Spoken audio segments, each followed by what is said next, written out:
Sorry, ndandaisa pa uyu ndichi. Ndandaisa pa mute. Sorry guys. Right.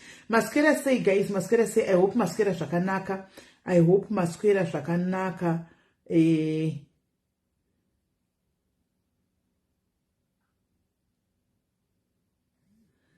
I hope Masquera zvakanaka. Kwakasiyana kwamuri.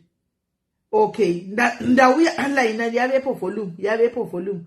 Angatoya ku inbox kuti akuna volume. Ndakanga moti ndamuta.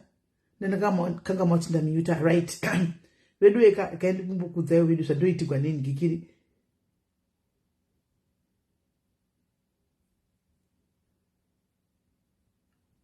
Honai guys.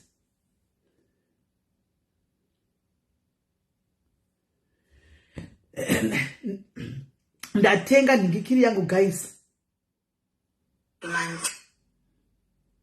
Ndatenga pa ngikiri.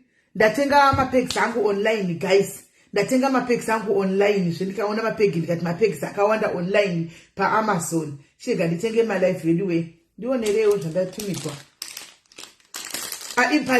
Inonzi temu. Patemu. Ndionerewo mapegs. Guys, ona iwo kana ndimiwo ndakatenga mapegs ayanenge achita kunge mapegs makuru. Ndatengawo mapegs. Onayo mapegs andautumigwa. Onayo mapegs aya.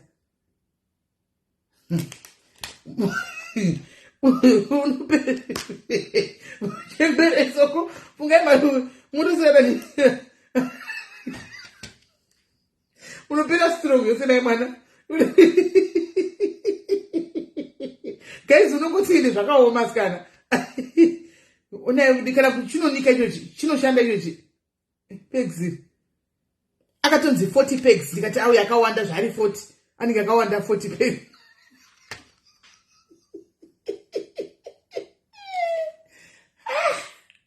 Asana tite yedu. Ichimonuza toseka inasikana. Aiwa sikutema ndichatsikiko futi guys handiguriyo. Handiguriyo guys kutemuko. Ndati ngariputrayo zvinditenge handisikiko. Ngotenga mapegs waya kwaiti 2 pounds something ngati ari 42 pounds. Akachipa memwana. Do 40 acho mapegs awuya. Guys autsamu ndotose ndavata pasi nokuseka. Autsamu anyway unongoseka nemwari kunondozoselepi izvozvi. Ndozvidoselepi naye ndudze undozvisepi.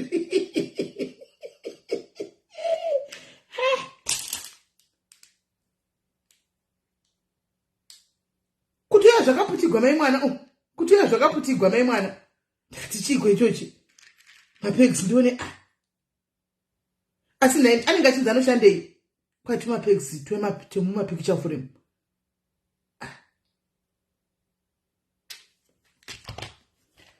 Anoda hake mapegs aya guys. Anoda hake mapegs ndinawo pano. Muone mapegs anoda hake mapegs aya. Tino shatira yasi ndomwa zvondodii. Zvakaoma. Hanzi kenzo temsisi. Ndichiti ndakamboritena ndozviziva kuti zvinofamba sei naye memory. Zvinoitwa sei? Shuwa nokuti ndozvidii izvozvi. Chii ichochi? Tendai utoti ndakanoti mapegs makuru zvekunika hembe.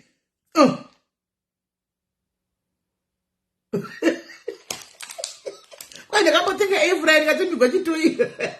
Chitoi kwai wanzero aiwa ndokupa akola ina vanhu vanotambisa avo. I can give you handina hangu zvaninga maita.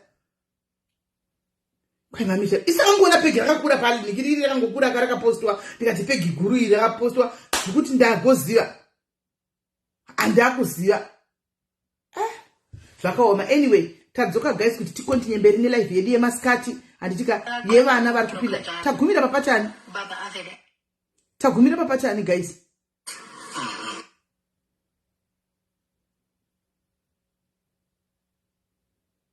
Tagumira papatani.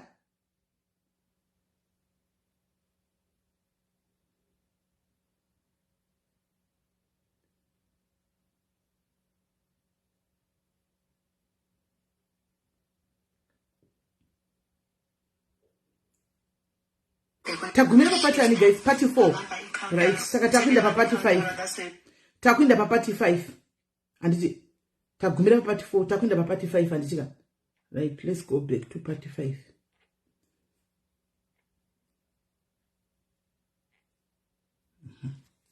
Ndakwinda pa part 5. Umes was a kitchen something. Yes. Abata banga. Yeah, then again.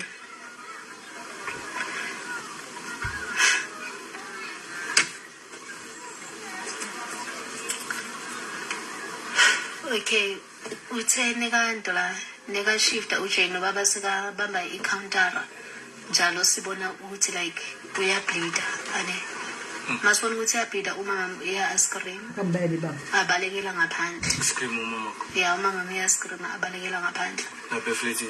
yeah ubaba aya phansi nge-countera ahlala phansi nge-countera and ujay usamile naye eceleni uthulile just then ngithe mangisondela kuye ngilokho like ngiyambuza ngithi tata alright avela ngathi alright na then avela akhohlela after ukhohlela kwakhe kwaba umuntu othulayo njalo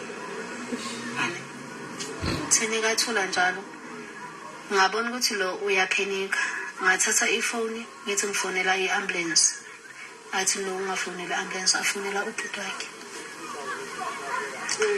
afonela ubhuti wakhe afika eflatini ubhuti wakhe nekafika eflatini angazi uthole umamami endleleni noma umthole kuphi but ungene sangena naye emnyango siyabona ukuthi kwenzakalani zange afune nokubuza into eziningi avela athi singene emotweni nomama thathu baba mnaye kwangena emotweni bamba bangena emotweni Right. Saka apa pata arikuti pakapinda mukoma na mkitchen anditi achimanyira mkitchen ari wambama na baba vemskana ndobva iyadzoserawo nembama ndobva vatanga kurukisana mbama yame yazvinhu zvichidonha zvichiputsika mukomana akamhanyira mkitchen amhanyira mkitchen akanotora banga anditika atora banga ndobva baba vaya vatevera mkitchen ndobva abaya baba vaya nebanga baba vaya anzi vakabata pacounter patable counter yemukitchen kudai soo handiti vakutobleed mai vacho pavakatoona kuti baba vave neropa handiti vakabva vapanika ndobva vatizira panze animona vatizira panze iye mukomana yakabva akanda banga ndobva amira uko iye musikana uyu ndobva abvunza baba wake kuti muri right here hanzi baba vaingoti ari pamasaini hanzi vaingoti handiti maona kwanzi ndobva ndati ndaona kuti mukomana uyu achakwanisi jei uyu achakwanisi kufonera mapurisa musikana ndobva atora nikikiri atora foni akuti atorere mapurisa mukomana akabisa fonere mapurisa fonera bhudhi vangu kwai ndobva ndafonera bhudhi vacho saka mai pavakabuda papa yanoti vanga vabuda vachindipisa zvokuti vanga vatovhunduka zvaitika mumba ndobva vasangana nabhudhi vaivaya panze kana kuti hamene murodhi vachienda ndobva vatotakura mai vemusikana ndobva vadzoka navo kufleti vadzoka navo mufleti muyamiya ndobva vatoona kuti baba ava vanga vatovata pasi vanga vatodonha pasi panguva iyo vanga vatopfauka vanga vatofa ndangoita translate so ngibuza ukuthi kuyiwaphi kwenzakalani athi no sinyusa esibhedlela then sithi masifika sihamba ubhuti wakhe angitshela ukuthi you don't mention this to anyone etshela mina noma ngami ukuthi you don't mention this to anyone ukuthi what happened it stays between us manifika esibhedlela nezothi ubabakho bekazokulanda esiteradeni eHillbrook cause suthengisa khona umzimba uhlala kuma-70 rand flat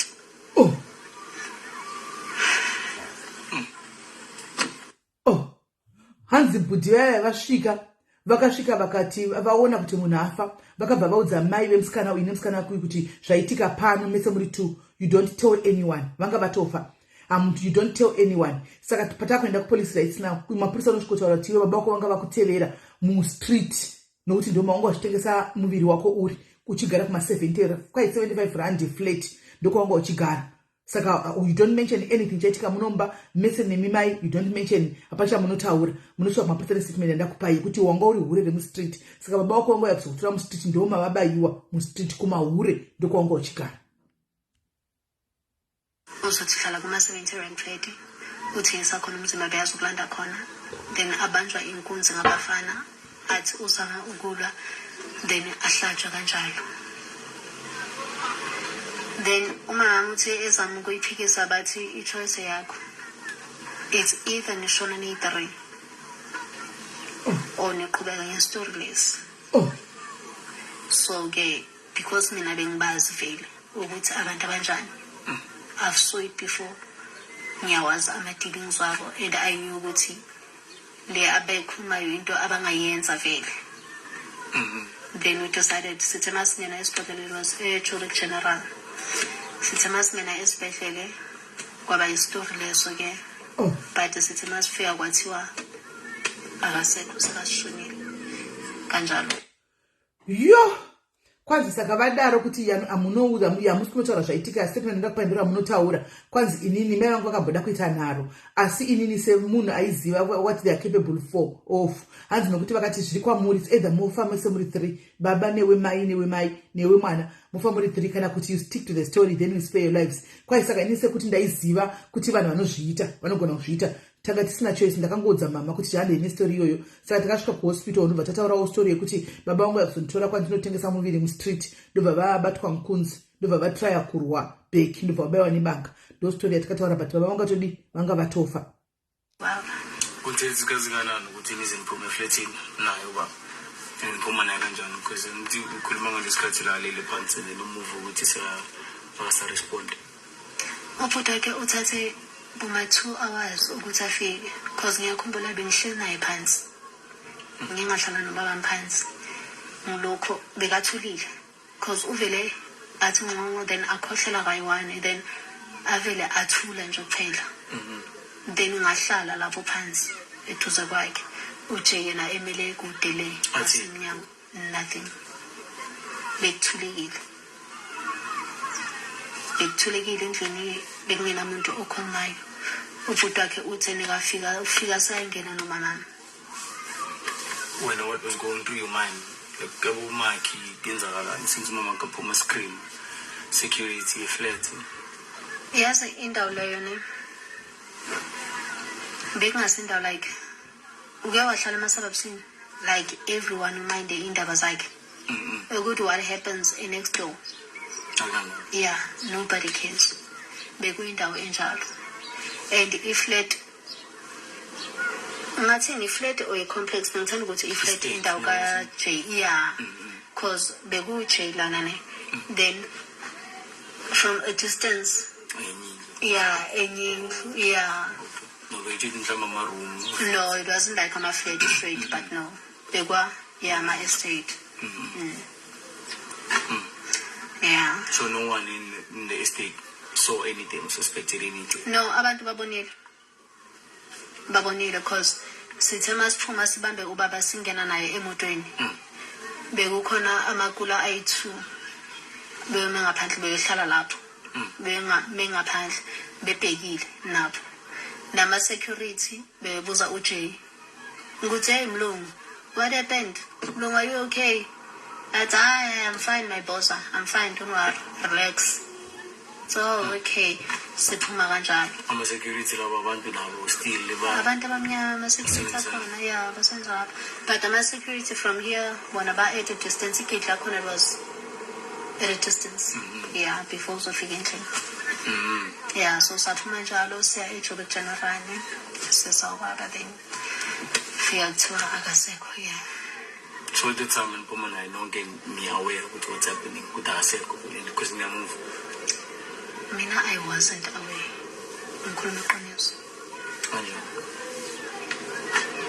Because when I to the work, being chilling to the work and emzimbeni kade esashisa.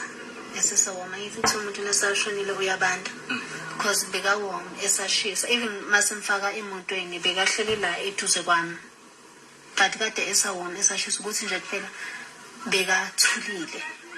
So I thought ukuthi maybe unconscious something yeah. Only masifika lapha nabasitshela ukuthi akasekho. What happens after you report this? Zange si report isibhedlela savula case ngokwazi because it was a murder case ne. Basitshela ukuthi okay. Esibhedlela basitshela ukuthi okay since it's a murder case kuzoyenziwa into leyo autopsy. Since it's a murder case kuzoyenziwa i-autopsy ukuthi ku-check exactly ukuthi ubulewe yini, then bazovula i-murder case on their own.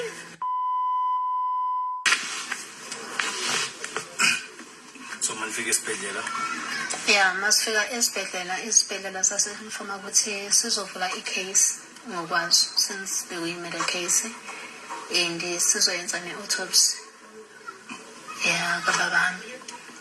And then kwaba yinto leyo-ke we had ukuthi sibuyele akhaya kutshelwe ifamily, but ne-family still mayitshelwe the same story lesi esiphiwe sona thina ukuthi sisibike. And uJay nobhuti wakhe like yibo ababhadalele ama-funeral arrangement kababami. Zange sisokole, zange sispende anything, bakhipha everything for umngcwabo. Even after umngcwabo, umamami was still getting something from them. Like unemali yabo ngathi uyablock.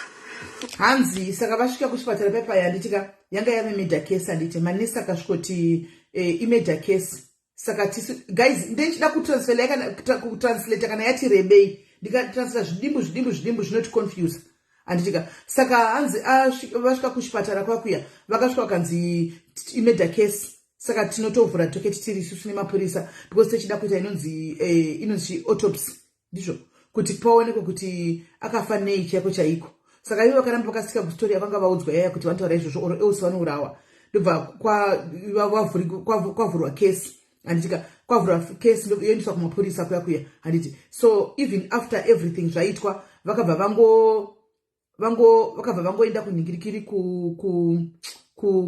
kunotanga kuita funeral. Saka pakunoitwa funeral pakunoitwa funeral murume ushu iye Jay uyu nabhudhi vake ndo vakaita maexpenses ese efuneral. Hapana chinhu chavakatenga kana one chefuneral zvese, even kuhama dzekumba vakastika nestori yavo iye namai vake kuti baba vakabatwa mukunzi vakabayiwa nematsotsi nevanhu vanga vadini vauya kuzonditora kustreet kwandaihura.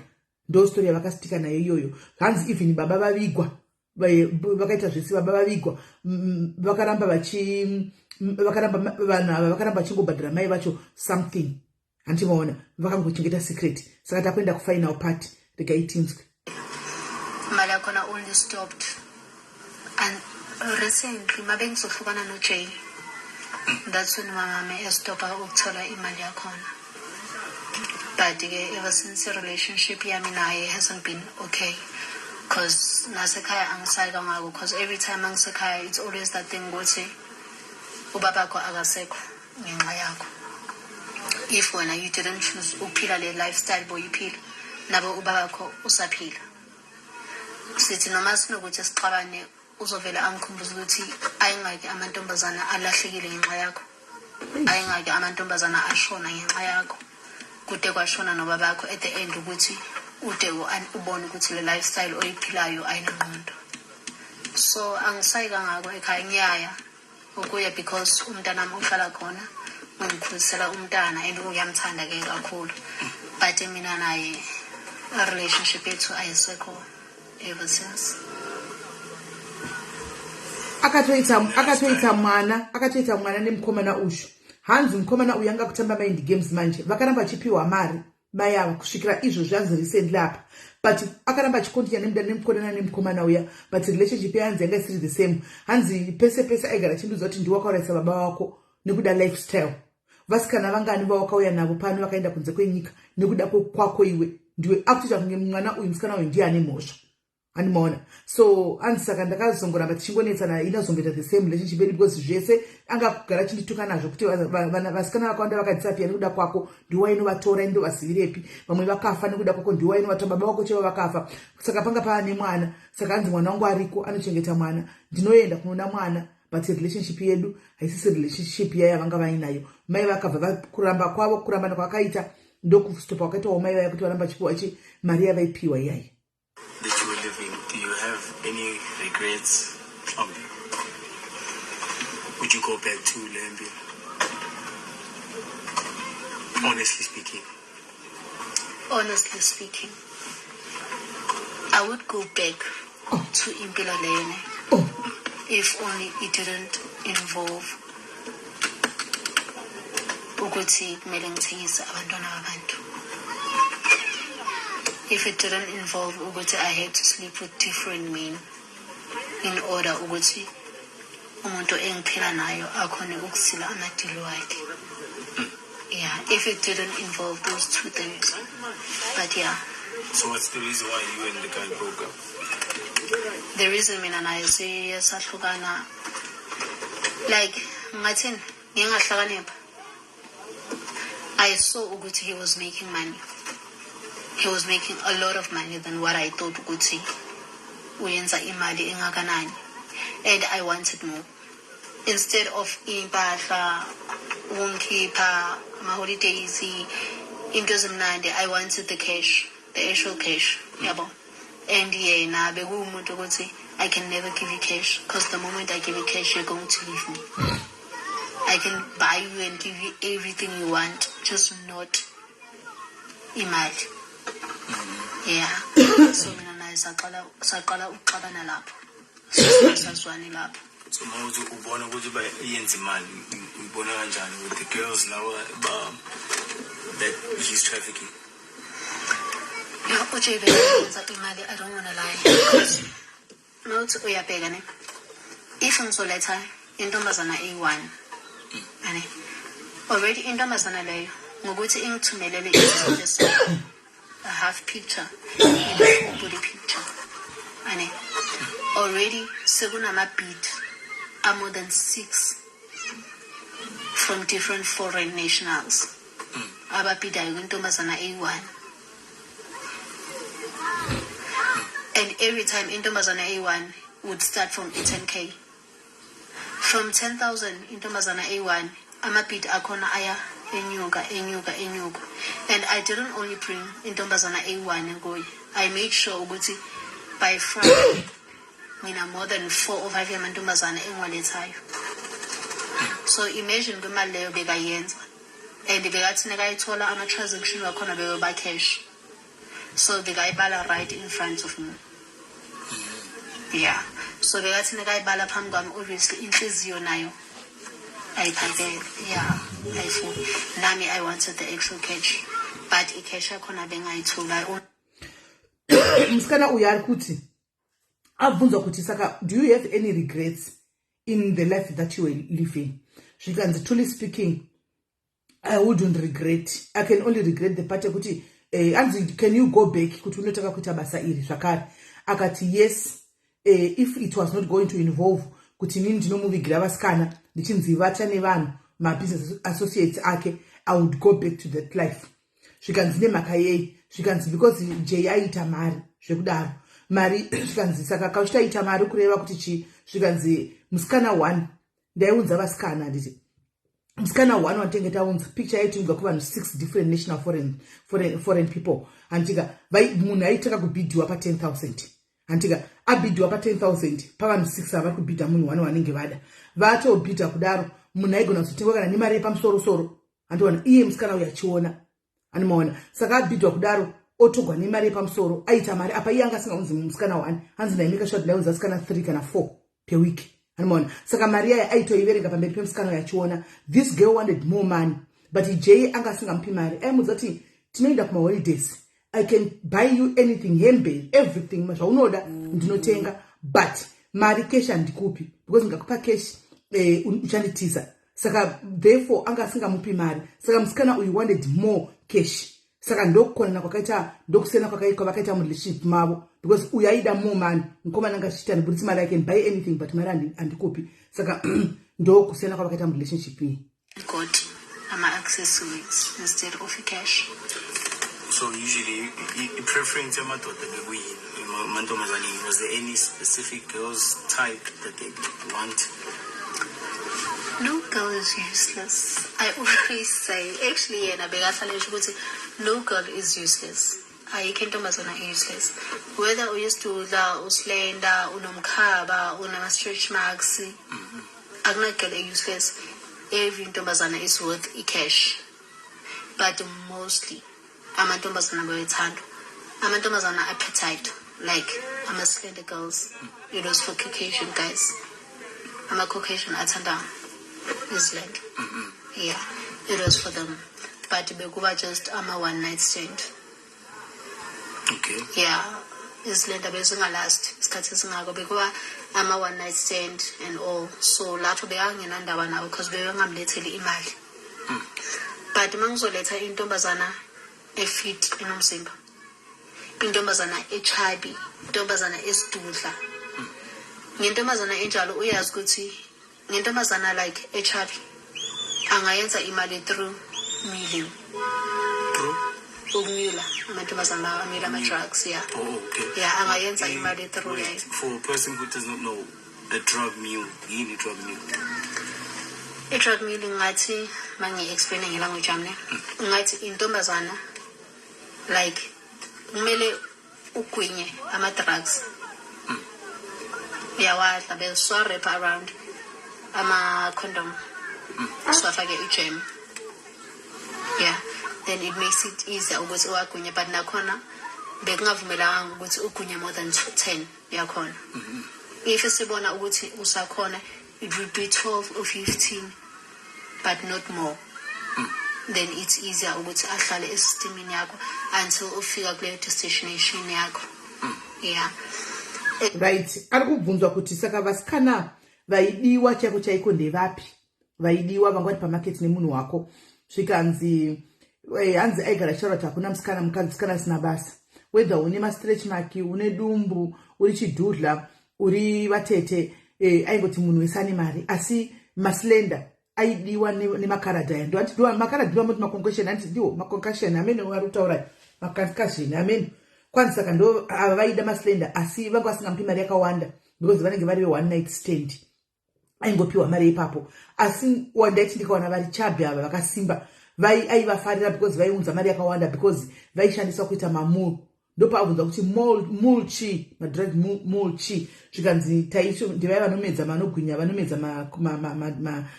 madrug aya vachienda nawo kune dzimwe nyika. Kwanza saka taimarepa nemakondomu. Tamarepa nemakondomu toisa jam kuti ave easy kuti munhu amedze. Munhu omedza kwanza munhu anga asingabvumidzwe kumedza anodarika 10, asi kuna vamwe vaizodarika 10 kana uri chabi. Saka aizogona kumedza 15, asi zvaigumira pa15 kuti aende nawo ozonomaburitsa kana ave kupi ave kwanzi vachena. Okay, kwai ozonomaburitsa kana ave kunyika yedestination ikoko kwanenge achinzi aende ikoko. Especially if intombazana isidudla, it was simple ukuthi awafake kuma haters intombazana esidudla ine-budget. Oh, okay. Yeah, it was simple ukuthi avele athi afohle painting in everywhere. So it's slender. Yeah, bebengasebenzisi kakhulu. Yeah. And then with men, the ones who are buying the sex, usually kunabantu prefer isidudla. It depends kuma nationality. Amadoda awafani angithi. Amadoda kunamadoda like athi athanda isidudla, kunamadoda athi athanda like African guys.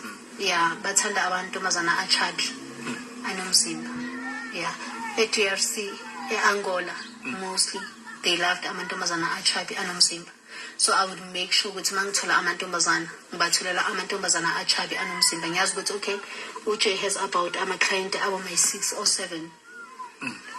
Bekuba i-deadline, actually bekuphiwa mina i-deadline ukuthi make sure ukuthi by month end you have 10 girls abasona nama-description wabo asona ekumele ahambiswe.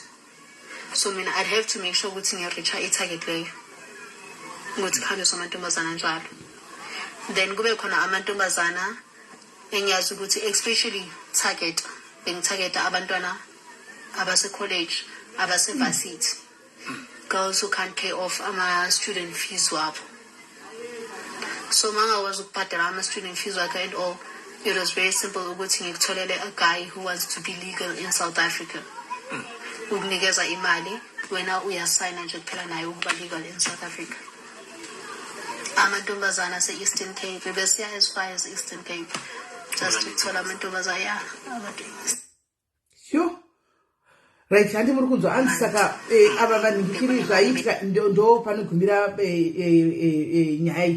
Hanzi saka zvaitika ndezvokuti abvunzwa kuti saka vanhu vainyanya kuda vanonyanya kudiwa ndevapi maslender machabi. Zvikanzi zvaidhipenda nevarume vakasiyana. Saka vekuna naDRC nana Angola uko vaida vasikana vari chabi vava ndo vaida, and then maslender ndo anga rema one night kune ivo varungu vacho vamuri kuti varungu ava handimaona. So iye aitomeka shoti aitargeta ivo vasikana machabai because aiunza more money.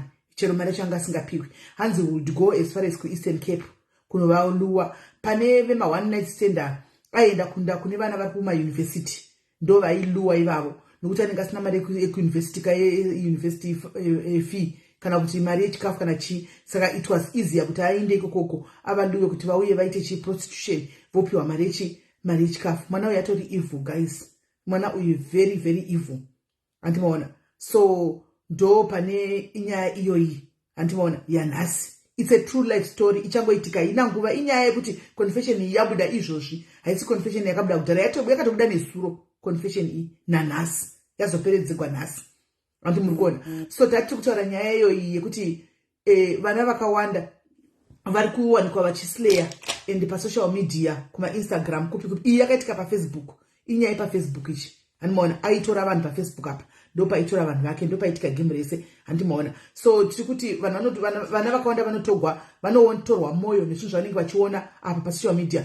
Then you tend to ask yourself kuti lifestyle yekufanda nevana ava vanga vashanda nguvai kuti vaite izvi, vanoshandepi? Papa tozotaura pakuti dzimwe mari idzi alright dzinenge dzambo source of income inobva kupi andiwana. You can't trace the source of income, but munhu ari kuslaya ari kuita zvese. Saka I was saying kuti behind the social media kune zvakawanda zviri kuitika animaona, kune zvakawandisa. Tinoziva vana vachimhanya nevanhu kune dzimwe marudzi maNigerians iwaya maCongolese machi specifically antika, asi vanenge vachimhanya navo kune zvakawanda zvanenge vachiita, vanenge vachiflashwa nezvinhu. But we all know kuti hakuna chinhu chemahara.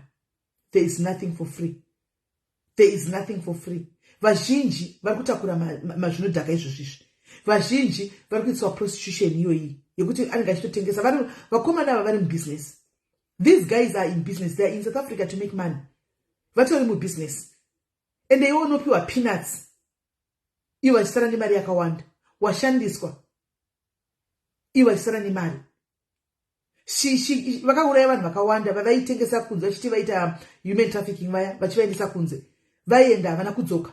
Mamunzo achiro ranzi ndaitoona munhu achitsvagwa akutonzi missing person. Asi ndaitoziva kuti ndinaye ndini. Ndindakatoresa munhu uyu ndopaka akatoenda kwakati. Hanti munoona. Saka my message was hazvisiri zvokuti vana vadiki chete, even vamwe mazera akati ati kurei. Nyaya dzema-iPhone 15 idzi, nyaya dzekuita competition yekuti ndoda kuonekwa kuti ndinopfeka. Vazhinji dzidzai kugutsikana nezvishoma zvinenge zviripo. Nokuti zvaunazvo izvozvo kana zvichinetsa kuna munhu anombonzi posta mapicture ako everyday pasocial media. You can just have a wall yekuti unongonyora mapost, you don't post your pictures because ndokuno kwamunopiwa pressure. Every day you see a girl of your age andika ari kutoka kuti a woman of your age akutodrive kana mota 4-5 akudzichinjanisa, and then iwo zvitarisa kuti saka ndina handisi kugona kurarama. Saka ndina munoti even kune vanhu vari kutoyanza kugona kurarama kunze kuva makuita mari seiko. Mari idzi dziri kuuya nepakasiyana siyana. Masikati anhasi taita mwana uyu akatiudza ajoina life akataura kuti ini ndiri kunyika yandiri ndakasangana nazvo ndaitotogwa ndaitoita ndinototengesa ndikawana notiti uya ndikupe mari ndinotoenda hanzi ndotoudza munhu iyeye kuti handina nonditsvaga ini chirondo yakunoko chaanongoda kuchekupiwa mari ndo chaanoda. Vemarudzi ava hanzi anotora hanzi umwe akati ndakambona muwaleti muine 7 different IDs muno muUK. Ari mukomana wekuZimbabwe asanenge ane masi akasiyana-siyana emanigeria echichi 7 IDs. Achinyekwa nemukomana akazomudza kuti shamwari munomututira magemu. Ndine basa rangu but basa rangu handingamiriri mari yekubasa. Ndichitawo zvimwe zvinopa mari pasaidi. Animona. Saka there's a lot of things that going out there. I know kuti vasikana nevakadzi munoti maNigerians munomada anogona zvokuti dhupa bed ndozvamunotaura. Munoti ane rudo. Rudo ugu rudo rwamungopuwa here mara pasina anything in return. Rudo ugu. Rudo rwamunopuwa muchiti vane rudo vanogona kutita as women. Rudo munongoti hapana here chichamuzonzi ndifambisirewo pasuro yangu iyi mangwani. Because sometimes you can transport these things musingazivi. Wongopuwa begi kana seche onzi indanondidroperawo pakati nondipira nhingi pasuro yangu iyi. But you don't know kuti mubhegi rakatakura munei. Vamwe venyu hamutofungi zvokuti munhu wakuchitomuona. Ndambotaura makuseni ndikati vanhu havanda zvechechi zvisingaiti maNigerians. Vese vanotaura zvemaBible verses. Vese vanotaura zvinhu zvaMwari. Vazhinji vacho mukutaura zvinhu zvaMwari imomo ari mukati megame.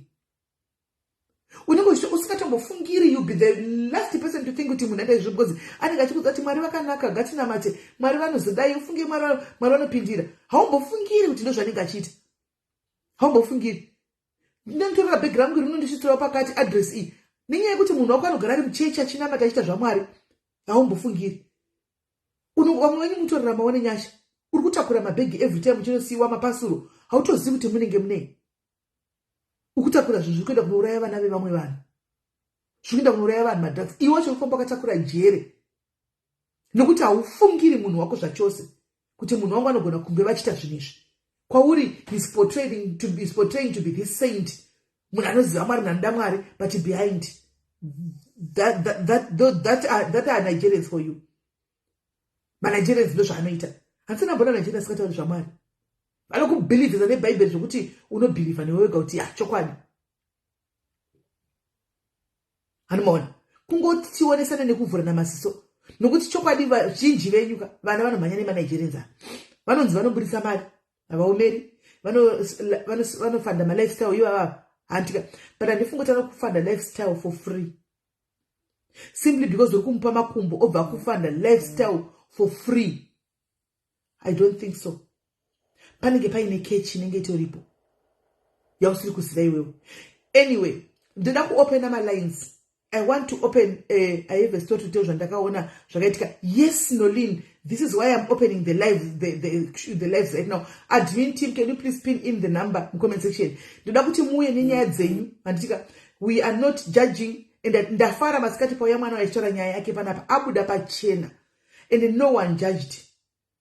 Tatishonisa saka tingamubatsira sei mwana uyu, toita sei? Nokuti mwana nditori nedegree rake, but ari kuti basa atambura atsvaga ashayiwa. Saka kungoitawo zviripo. Saka you are free to come and share your story. Vamwe venyu ndozati makatosungwa ipapa. Makatombopindana nadzo munozviziva. It's not time for you to be ashamed. Zvinowanikwa zvinoitika. Takutorezawo awareness kune vamwe vasati vapinda mazviri kuti vasapinde mazviri. Antika. So tinano Lynn aruda kushare the story that happened in her family. Nolin, you can call us WhatsApp. Antika. But pressure ndo inotukuvadza. Pressure. I think kurarama life yako isiri pressure kuri right. Life isiri pressure kuri right. Kungorarama just life yako so. Usabvume pressure nemwe munhu. Usabvume pressure kunziwe dewa zodai, zvezvikazodai, unopinda pasiri ipo. Iyo nyaya yekuita kutarisa umwe munhu nokuita competition. Inopesera kupinza pane zvimwe zvinhu kuti mangwana unosara wamira uri wega pakaoma. Competition chaiyo. Because we can't compete tese mukati mopenyu guys. We cannot have a competition tese kuti nda compete azviti. Tugaiti kuti mwana umakashogwa akasikwa nedestiny yake. Muisirewo number guys, roda kufona call inanzi mazimba mazhinji vari kunofira kuma Asian countries nekutakudzwa zvinhu zvemanaija. Thailand kune nyika inonzi Thailand. Ukabatwa nedrug. Alright. Hello, Pama Nigerians. Hello, sister. Yes, Morisei. Morisei. Hayo tiri right. Alright. Ndinoda kushare zvakaitika kumba kwedu kuna sisi wangu. 2026. Pane musikana wemuraina handiti. Ya, musikana uyu taiziva kuti akaita nezvei. Aingoenda otinya ozodzoka. But paakangotanga zvekuita kuenda achitinya achidzoka, life yekumba kwawo yakabva yachinja. Vabereki vake vanhu vaitengesa pamusika vachingotambura. Akabva atokwanisa kuvatengera imba, vatone imba, vatone mota, life yavo yachinja. Hapana akaziva kuti ari kunyatsoita nezvei. So sister yangu manje akabva azokana naye musikana uyu auye ndobva audzwa kunzi nindoenda kuChina nemadrugs. So sister yangu nevamwe vasikana kuti ndobva vazvichiva aronga kuenda. Akatoudza mama endi vaitozviziva. Lesinye nyaya ndiri kutaura iyi kana paine vanhu vanogara kukariba anogona kutozviziva because Kariba is a small town. Yes. Vanhu vakatozviziva kuti ndozviri kuitika enda vana kurambidza. akabva ati kana ndadzoka mama batwa nechikosoro akabva ati kana ndadzoka mama ndakutengera imba so akatobva vabvuma paya vakati ndashuwa mwanako saka vachida kuenda sisi festival mairwara ndobva vashaya saka ndobva ati ndokumirira ndakanga zvaita kuti tiende sisi vangu vashaya saka ndichatositanga kutofamba after nyaradzi yavo nyaradzi yavo yakazoitwa after 3 months musikana yakambomira after nyaradzi kwira ndobva vaenda madaiziwa kwamusati kwabvumi mafoni taitota kutofonera pane chidhoni kwamba ine foni mama akarembedza kutofoni akati mama ndobvakashedza kufonera takuda kuenda takuda kukwira ndege pachana ndiri kurwanga nemadhaki pachana ndiri kurasika ine 350 time kukwira ndege hapana chinomboitika ndimaachichize zvinopedza ndodzaaenda ngati angamangwane ndipakaita a day or 2 days asikati totatatonzwa nevanhu vaiona news akati akuda kuti asali avatwa vabatwa so tikatozozvona unogona kumira pane network yako nitachikatakata unogona kutsvaga pane network unyasomira pane network witesipati alright mufa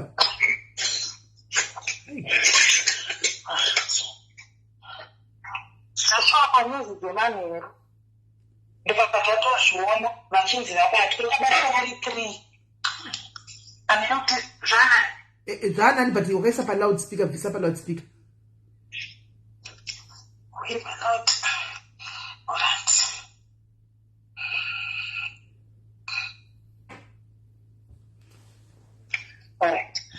amanheri zveshopa ndopatikati zvino vachinzi vabatwa apo vakazongobatwa vari 3 uye angaenda navo haana kuwanika ipapo enda vanhu vatomboziva kuti hatina tomboziva kuti ari kupi kanzi zvakazodina ivo vaitotaura kuti zvoni hatina kutombomona iti vachingosvika pabhodhi ondo paairport pacho pekuchina pacho hanzi akabva hangodisapia asina kutozombomuona ndobva vatongobatwa vasikana eva ndobva kutorwa madzivati vanga vatakura vaendesa kunosharirwa from 2006 up to now kudhara taitombotaura naye tichombofoona tichitaura naye tichiti haana kuzombodzoka until now musikana uyo akazomboita time musikana yanga asatouya anga kuti takauya mukaribha taitozongoita zvekumbodhanza anga akauya anga akungofamba usiku ndozvekuti vantu akauya anofamba usiku kana kuti id taita zvekutozongonzwa anga akauya akaita makore achingodaro but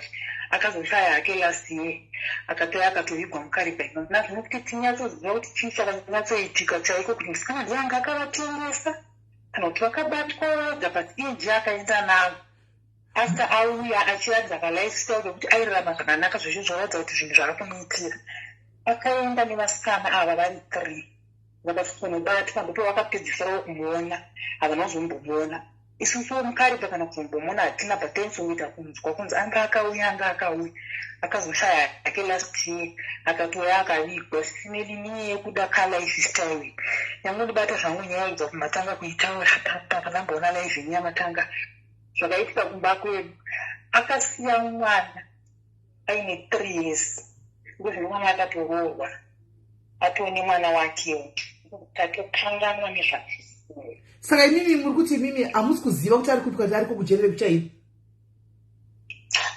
ariko sisineli nokuti taitombotaura naye aitomboita nguva yekuti pane phone number dzanga inadzo dzekuti taitota nguva yekuzwa kunzi nguva dzakati muchataura naye tatotaura naye totaura kuti tinoga tiri mujeri tichitotorawo mherileso yakanaka tikutoendeswa kuchikoro tikutodzidza zvokuti kana tikazondabuda mwari vakanzwa ndikanzenda kure because vangu vakanzi vangu vakatungirwa rufu here madhezi ayepresi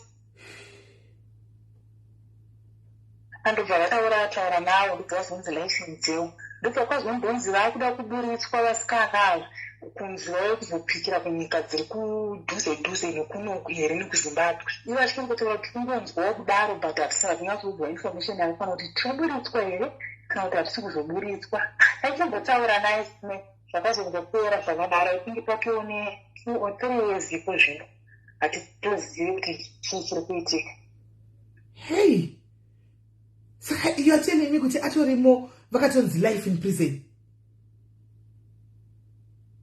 Pekutanga pakapakapakwa sekototanga ngatozakutongerwa kuzangwani magrades akawandisa here but takazongonzwa kuti president akazongonegotiata chiti pekuvakanzi life in prison. Saka imimi sefamily hamuna chamunokwanisa kuti muitewo like kuti menoti kuti muita seiko muita zvokubvunza kuzimu embassy yekuchina kuti munzwe kuti zviri papi nekupushawo kuti vagarisa satove more than 20 years ka vanogona ngonzi vauye kuzopikirawo kwavo kuzimbabwe vanogona kuzobudiswa. Apa hapana kanangosimudzira musoro SIS-MELLY ndingori inini nasisi wangu munini wangu akatozosharawo mama vachara kure kuzvinocho kumusha kumadzirwo. Saka mama vanoti kudii varivo vakabvumira izvi vachiti kune mwana aenda kumadrugs vanga vasingazivi kuti drug ndo zvazvinoita. Vakachema nanhasi vanochema but havafidze because handidi kudza kuti munini wangu akazoshaya. Vaneka kakutocontributa kusvika akaita pakufa kwemwana. Mwana yakazenge akuita zvokuenda mumaclubs chichii vachimupfuura vasingamupfuuri vachida chingwa vachida shuga. Vasingafuna kupfuura mukati mupfuura maitonetsana. Akabva azodangana une rimwe dhara raibva kwaHarare richienda kuKariba for hands business meetings what murume mukuru anga akatongoenzana kuita kura baba vake endi ndo murume atitozive kuti takamuuraya mwana endi baba vangu aine mari zveshuwa. Akafa sei? Zvokuti kana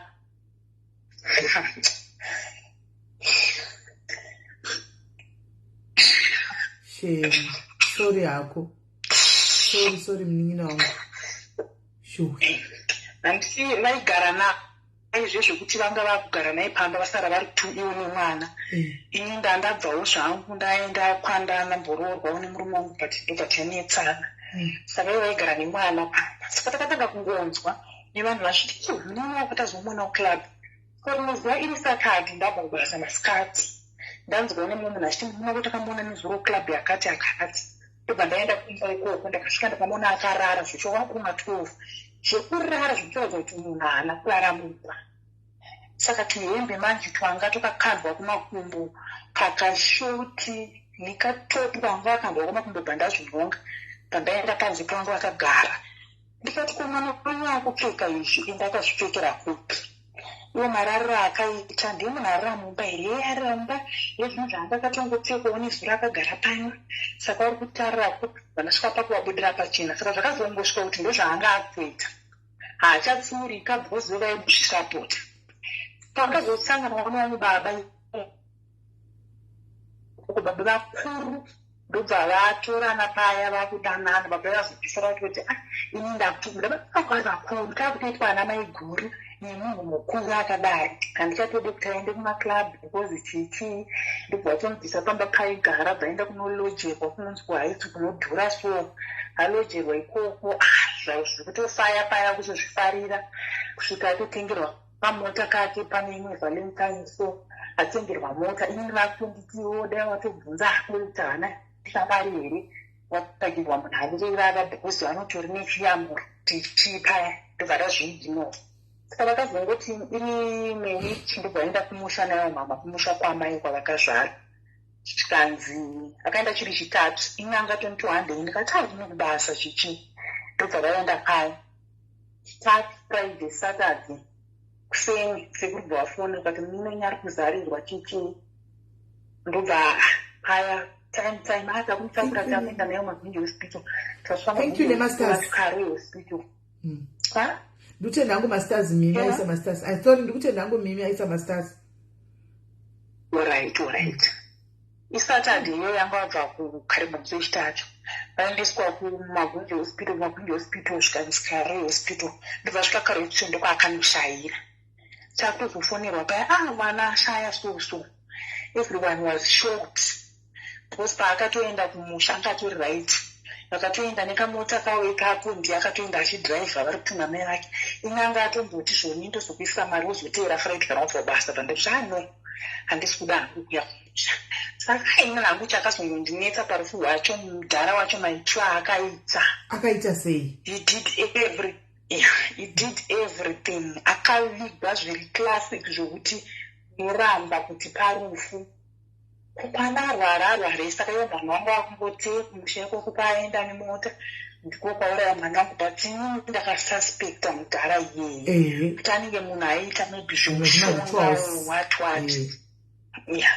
So now iko zvine zvitongoti vana 2 vese gone saka zvimwe zvacho vabereki nyanya ana amai vari very wrong havakwanisi kunyatsoudza mwana kana paita zvinhu zvokuti zvinhu zvakanaka vanenge vakungoda zvinhu zvakanaka chete but now iko zvine zvetinotora blame because kutoti true havasisipo tikada kutarisa kuti kuna unge ndivo vari kuzvikonzera ndivozviramba pamwe zvaisazomboshwa pakudaro zvaisasvika pakudaro nevakatanga kungoita strict senge mudiki wavaigara naye vaizomurega achibuda mwana mudiki achinda vachivata vega usiku vachiti mwana ari kuendepi ko uyu vachimupa mabhilisi achifona kuti mama ndasvika kuharare takukwira ndege vachimubvumidza kuenda vaiti ari kuenda kupi ndivo vachiti ari kuenda kupi vakatomuti hana yavo iri kurova first time chitokwira ndege hapana zvinomboitika enda apo vanga vakutotaura kuti mwana wangu akangodzoka ndienda takutotengerwa imba hatichambogara munomu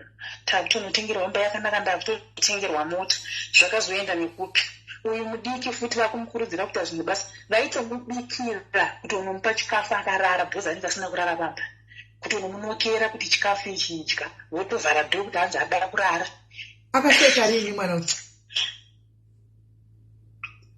akashaika 2019 angane makore mangani angani 20 years paakazoshaika anga asati anyatsokwanisa 20 years angari mwana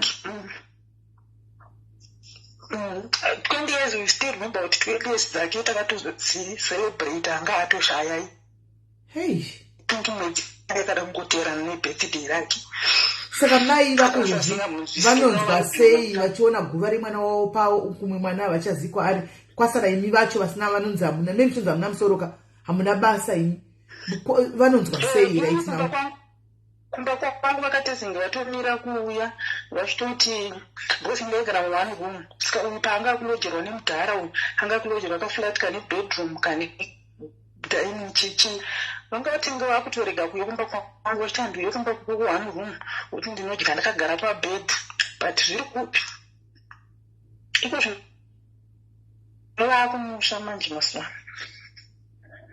vakamboita hure here mai vako sore kubvunza mubvunzo kugara vaipinda mubhavo vaitopinda mubhavo zvekutoti izvozvi vatotaura zita ravo kukariba kune vaizviva zvavo kudhara vaitodanwa nezita kunyange munhu aitoti akabva kumusha akangosvika pabhasi stop angoti ndira kuenda kwamhiri aiperekedzwa kunosvika ikoko soko vaitonyatsozikanwa asingaite nyaya iyoyo yokutombopinda homba wako akaita vachikura isusu tose tanga tiri 4 kadhati yangu mumwe tanga tiri 5 vasikana hanzvadzi yangu akashayiwa hake kudhara uyo wakashayiwa ipapo hawadhimbo vaise but pane 2 ava hatimbovaregerere simela tinyepa unovakontributa zvakaoma saka masara muri 2 vari kuchengetana nezvinhu zvavari kumusha ikoko toxic mother chaiyo ndisusi isisangu vakuru ndovakatoonda nditori nemushuwa wakugara izvozvo bhozi ivo handiti semunhu anga asina kumbobva akanatsogara pamurume vaingoti apa saka vakanga kuzenge vasisina musha uko kumusha kwavo kwavakaberekwa havachadiva ivo vanoti ndo vakauraya mwana wangu musikana wemudiki but aisusu tonyatsoziva hedu kuti baba ivavo vane vakagara zvavaita nokuti zera rababa iva vanowanepa simba rekutsikirira zera remwana wavo tichitongana mai guru kutarisa munhu wacho ari kuti timai guru munhu mukuru atori sisi vangu ndo ane murume usangu aitori mudiki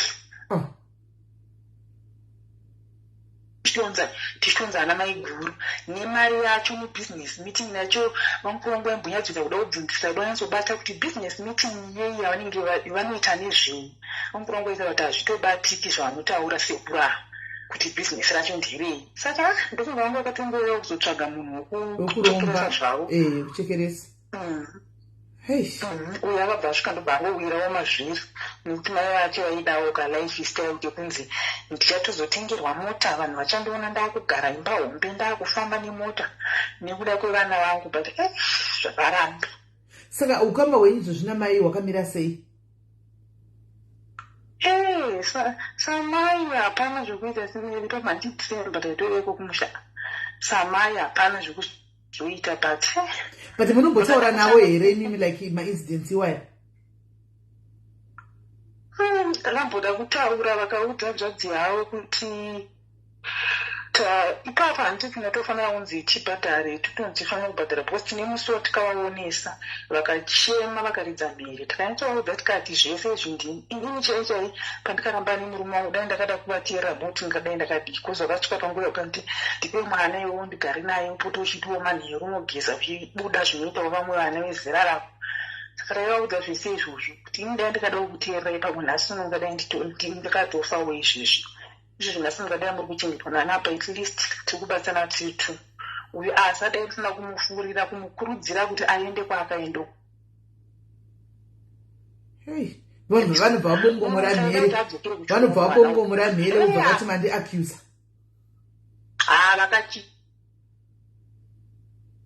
Kuti chaiko kuridza mhiri chema. Saka ana sekuru vakati kuti papa totonzi tofanira kuti tivaripe pashe ticharipa zvedu. Sorry yako muningi, I can't imagine what you're going through. Ndo toxic, ndo vana toxic mother kavai vataitaura vaya. Ndo definition ye toxic mother yamanzwa apa ishi mainzwa ka ava ndivo doctor. Ende ukada kutaure kwai bata musoro. Ndosaka chiti sometimes there's no need yekuvatwa kana kudini because unongozopesera ndiyo futi wangonze uriro umwe wobhadharasve. Better kungokata off wonyarara. Just cut off and move on. Yes. Zvakanaka. Vakabata gotsi kuridza mhiri. Yaye mufti nyaya yacho wakaitisimeli nakotogari ngoshira yangu ngati yatore kwanda ndakukosora singaita. Sorry ako mningina, sorry wena, sorry ako. Zvakaoma.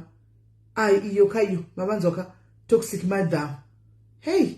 Ninye yekuda soft life vana mai. Wonai pakasvika mwana iko zvino. Wonai mwana akasvika pakupinda muguva kufa nekuda toxic inonzi nekuda inonzi soft life vana mai. Anti muri kuona zvakaoma sikana, right? Aripo here umwe anoda kufona ane nyaya iyoyi yekuti mukufamba mukomana venyu varifa vamunoti vanogona basa stereka makambosanganawo nei chicha makambosangana navo nokuti vari into cult ka vakomana ava varimo into cult futi varimo vanoita zvakasiyana siyana. Handimaona koita tatongobatanzanya koita vana maiwo ava kuda ndimai vanenge vachiti mwanangu unotofanwa kuuya neshuga pano, unotofanwa kundigira chingwa pano, utouya nefulawa pano, vachikutuma kuti uiti.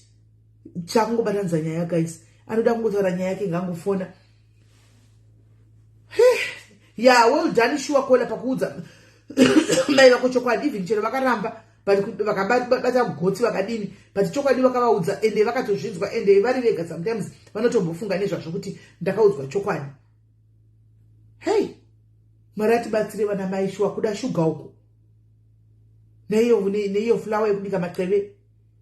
Mwari vatibatsire zvokwadi, right? Aripo here umwe ada kufonawo nenyaya dzevakomana ava vekunigeria kana kuti vanoita zvezvinodhaka. Mozva zvinogwadza sokungoti munhu akatotsakatikira kujere rekuchina 2012 nanhasi arimo. Kwaenda chikoro chekuita sei wakapiwa life in prison. Chero wakaenda kuchikoro chinozoshandepi chikoro chacho? Iwe wakapiwa life in prison.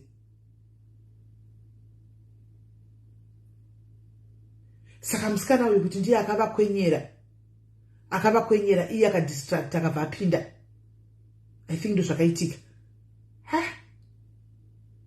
zvako maiona kanyaya kuchiva mwana wekwani vana mai ndovanenge vachiti mwana wekwaningi avakira mai vake zvimwana wekwaningi atengera mai vake mota fenicha mwana wekwaningi kini zvara kwangu kundakazvara seiko vana vasingamboziva kuti kuna mai vangu vana vakapusi vakaita seiko vasingagoni kuchengeta mai vavo nevamwe vana kuchengeta vana mai vavo honai vachifananidza vana vasingazivi kuti vana wekwaningi ava vari kuita sei handi vana vaite zvavanoita vanofananidza vana vekwaningi vakazodai vana wekwaningi ina handina shuwa panapa vanofananidza votuma vana kunoita zvinhu zvakadai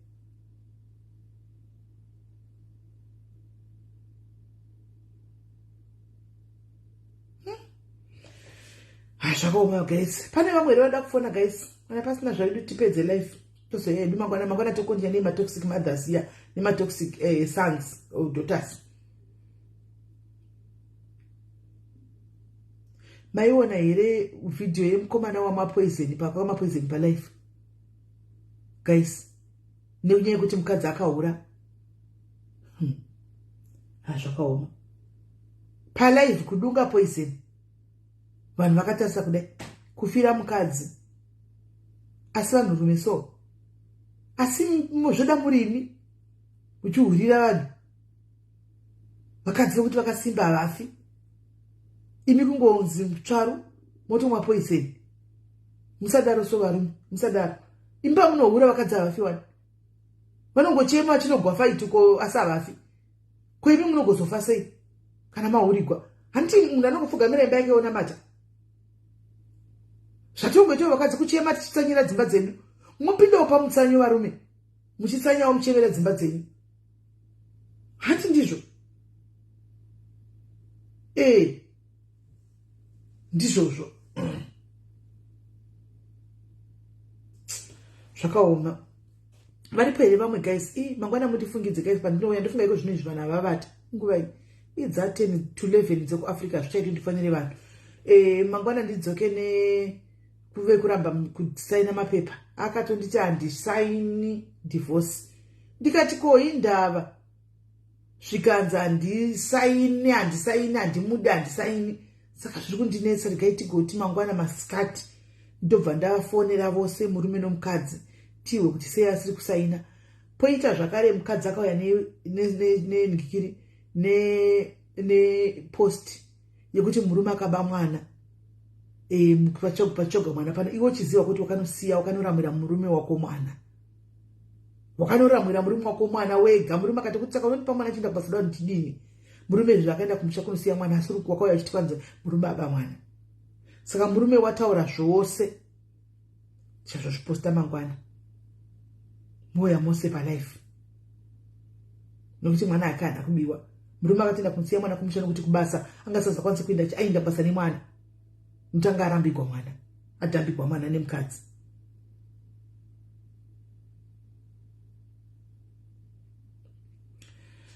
so guys ndakuenda hangu handitika muve neusiku hwakanaka ndaona kuti maneta you don't want to engage that much in the conversations saka ndakuenda hangu handitika tobatana mangwana tichikontinya mberi nekuita malife yedu handitika muve neusiku hwakanaka guys muvatamushi signing out. Bye bye.